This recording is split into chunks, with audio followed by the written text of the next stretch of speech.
Yo, salut à tous, c'est Kazin, j'espère que vous allez bien et aujourd'hui on va faire un petit peu le point sur la série Flamme Obsidienne qui est sortie officiellement vendredi dernier et autant vous dire qu'il y a pas mal de choses à dire sur cette série et c'est vrai que c'est la dégringolade. Est-ce qu'on a déjà vu une dégringolade aussi rapide sur une série? Franchement, je me pose la question.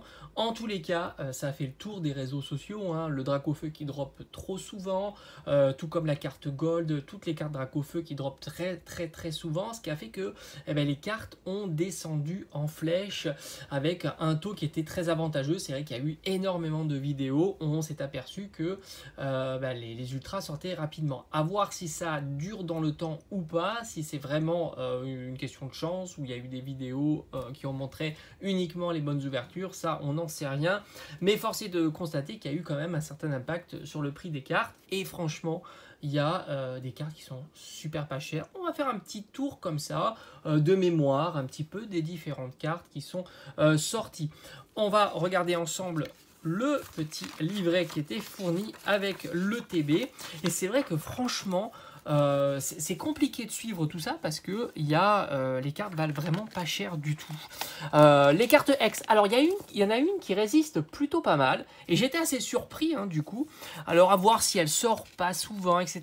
Tout ça c'est très compliqué de savoir si une carte sort souvent ou pas, puisqu'au final même si tu ouvres 1000 boosters, la proba est tellement petite que elle est forcément tronquée. Il faudrait ouvrir au moins 10 000 boosters, voire beaucoup plus pour avoir cette information-là. Mais force est de constater que l'ultra la plus recherchée en X, c'est évidemment le Dracofeu. Et son prix reste assez haut, il est ici. La carte est vraiment très belle, je ne vous cache pas que pour moi l'illustration est vraiment réussie sur celle-ci, et c'est vrai que c'est une carte que tu trouves aux alentours d'une vingtaine d'euros, et j'ai envie de te dire que là, pour une carte simple X, c'est plutôt cher. Et c'est un petit peu une première. Absol, lui, tu le trouves pour quelques euros, tout comme les Terra Crystal. Il y a une petite augmentation du prix pour le Dracolos. Mais sinon, ça reste des prix raisonnables et qui ont vite décoté après la sortie officielle. Absol, je la trouve vraiment magnifique. Elle est très sympa. Il va falloir que je me la procure soit en ouverture, mais vu le prix des cartes, est-ce que ça vaut vraiment le coup d'ouvrir des boosters? Je me pose quand même beaucoup la question. On continue avec... Bon, les cartes X, on passe très rapidement, pas trop d'intérêt. La petite carte Ortide que moi je trouve vraiment magnifique, je vous le cache pas, je l'ai acheté, voilà, j'ai craqué.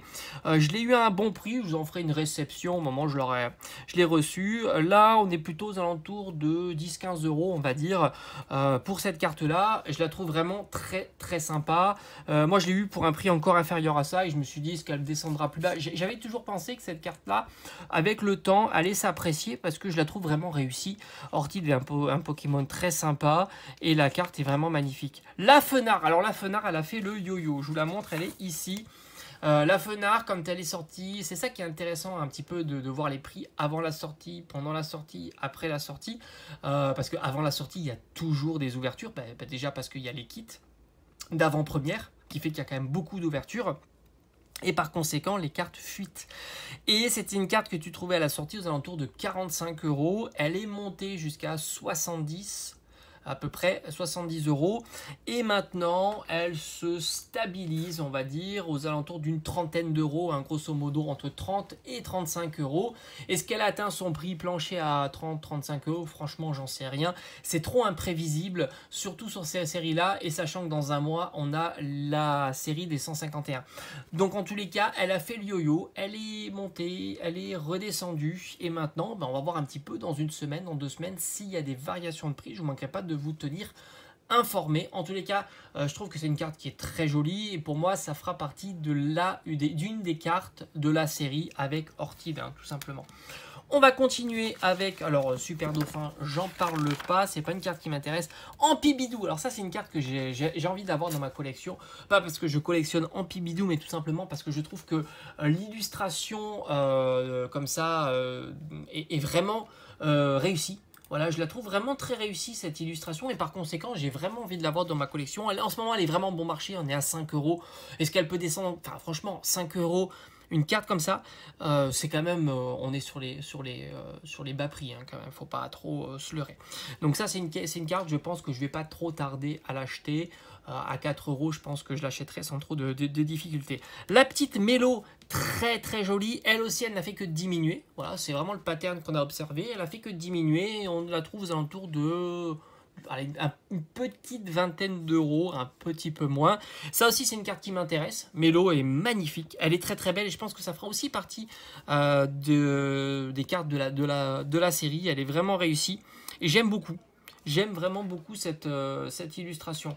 Alors, Cisaiox, on va parler de Cisaiox. Cisaiox, c'était un petit peu la déception. Beaucoup ont parlé de cette carte-là qui est ici comme une des cartes de la série. Et puis au final, elle n'a fait que de diminuer. Je crois qu'elle est plutôt bon marché. En même temps, je regarde un petit peu tout ça sur le net. Hop.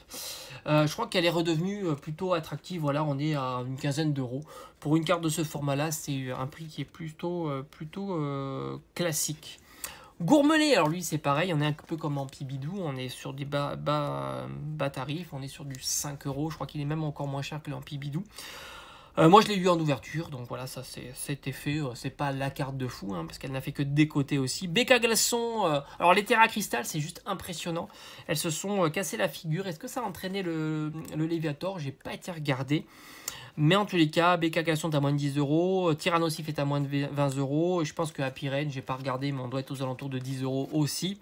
Donc très intéressant, j'hésite à faire le full set Terra Crystal, à voir, mais je pense que je suis pas pressé. Tyrannosif, peut-être pour Tyrannosif, à l'acheter à une quinzaine d'euros, on va voir. On va voir, mais je suis pas pressé tant parce qu'il y a 3.5 qui va sortir et par conséquent, il y aura peut-être des tensions sur les autres séries, tout comme on a vu sur EV1 par exemple qui s'est vraiment cassé la figure. Hein. Ça c'est quelque chose qu'on a constaté, il n'y a aucune carte qui dépasse les 40 ou 50 euros sur EV1, c'est quand même assez rarissime. Mais c'est arrivé hein, quand même, en Pokémon Go on a un exemple, hein, c'est cassé la figure, un petit peu comme EV1. Absol, ça c'est une carte que je joue aussi dans la collection, c'est une full art qui est vraiment bon marché, on est à moins de 10 euros.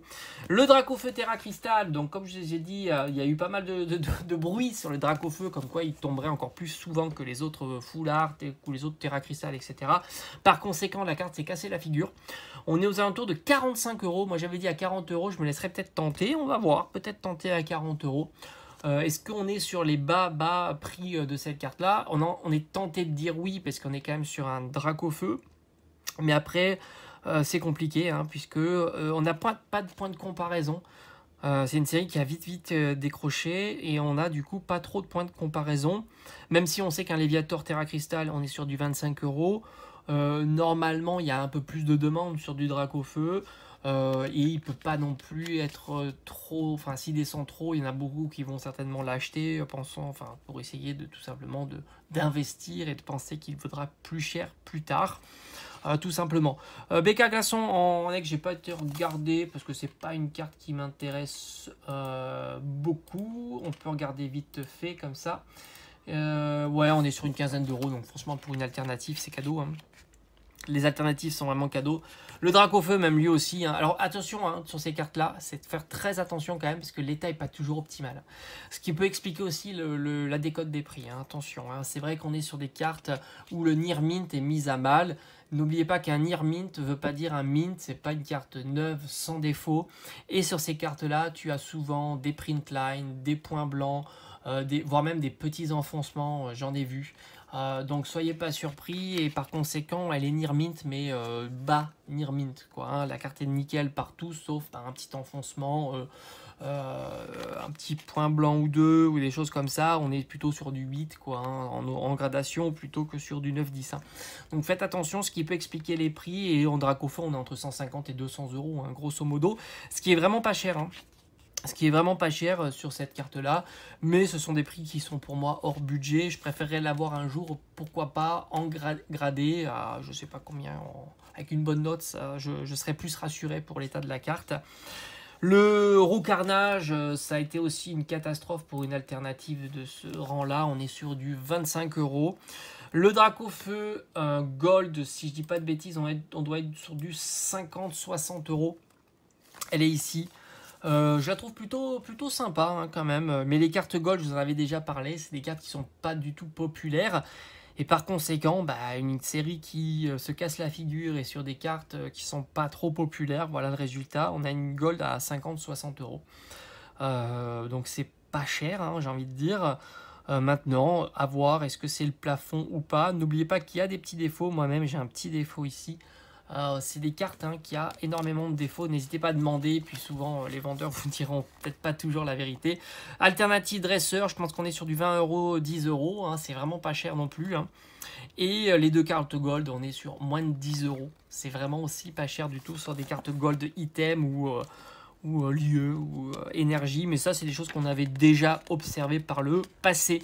Globalement, c'est une série qui est très intéressante parce qu'on peut se faire plaisir soit à l'ouverture, parce que pour l'instant elle semble être généreuse, mais je prends ça avec des pincettes, parce que entre ce qu'on voit et la réalité c'est toujours un petit peu différent.